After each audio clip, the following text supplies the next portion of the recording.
So I wanted to just get on with you guys, take some questions if you have some, and then I guess just kind of talk about some things that I kind of have on my mind as far as planning and for the business and stuff like that for myself for this year. And then, of course, for those of you that are in my membership group, talk about that a little bit as well. What we'll be moving towards for the new year. I did have some questions, but I had some major concerns Mhm. because as I'm trying to scale and pivot and rebrand my business, I'm becoming aware that there are people saying that they're like brand strategists and all this other stuff that I'm looking for, and they're really not. So I'm trying not to fall into that trap of spending money on things and classes and courses and people that I'm not going to benefit from. So how do you, or how would you go about avoiding that um, pitfall of just finding this person and then you're just like, oh no, that's not. How would you go about that? Okay, well, for me, the first thing I think about is it don't matter how much I buy or how much money I spend or who I work with or who I don't work. If I don't personally do the work, it's not going to it's not going to do anything. And there's only so much work that I can do at a time. Like for example, one of the girls who's in our group, her name is Brittany, and she's doing a brand where she's really good at like investing for her daughter and building brands and putting books out there and all that type of stuff. I know for a fact I'm going to be taking her course, and it's like $500. Do I have $500? Absolutely, but I can't put that on my plate right now. That would be another situation where I paid for something and it just sat there. You know what I'm saying? So the best course of action, I believe, for hiring coaches and figuring out what you're going to spend is to figure out first what is your plan? Like where do you see yourself going from January 1st to the end of this year? Or sometimes if you're not very I would say very experienced, or you're just not a huge planner, try going from quarter to quarter, right? And then decide where you're trying to go and then list out your problems. Sometimes you'll feel that you have problems that take somebody else to help you with. Other times it's just you putting in the work yourself, and just go through that list of problems and see, what the case is. And then after that, then you go and you solve problems that are going to bring revenue back to you. So branding and stuff like that sometimes doesn't necessarily bring you revenue. I mean, it does. It's one of those intangible things, I think, that will, you want to look professional and you want to have things, a certain way. You want to be able to show up in a marketplace and people say, okay, that's Lorraine Kamesha, or that's Cherie, or that's Ron. You know what I'm saying? You want to be able to do that. But at the same time, the basis of any business is those credit card transactions. So if you can't justify the expense based on how much money you're bringing in, then it's probably not a good idea at the time.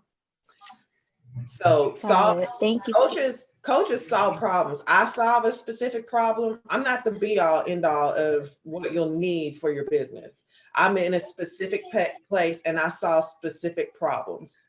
So once you figure out what your problems are, figure out which one is the most lucrative for you to figure out right now. Okay. And then Okay. go from there. Got it. Then go from there. Thank you. No problem. You're welcome. So I know for me, I just have to go back and look at some of your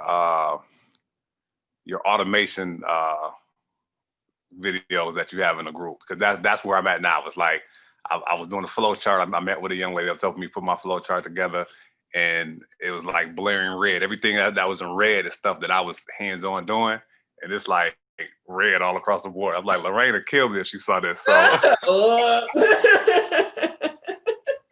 Whoa, wait a minute. I got to go back and watch some of those automation videos, because I know I'm doing more than I have to do, but like I said, part of me was doing this just so that I can, I'm still learning and researching and all that. But now it's like, okay, now it's getting a lot, so let's go ahead and put some of these automations in place. Right. So the main way that I put together automations and workflows is by doing it against a client. So I have a client come in and they say, hey, Lorraine, and this is back last year. I'm no longer doing done for you type services. But last year when I was building people's landing pages and websites and stuff like that, they would come to me and say, hey, Lorraine, I need you to build this website for me, or I need you to build this landing page for me. And then in order to put together my automation, so it wasn't so much work the next time, I would put the automations together as I went along with that customer. So for every project that you have, you're going to have some things that you're going to need from that customer. You're going to have some things you're going to give back to that customer.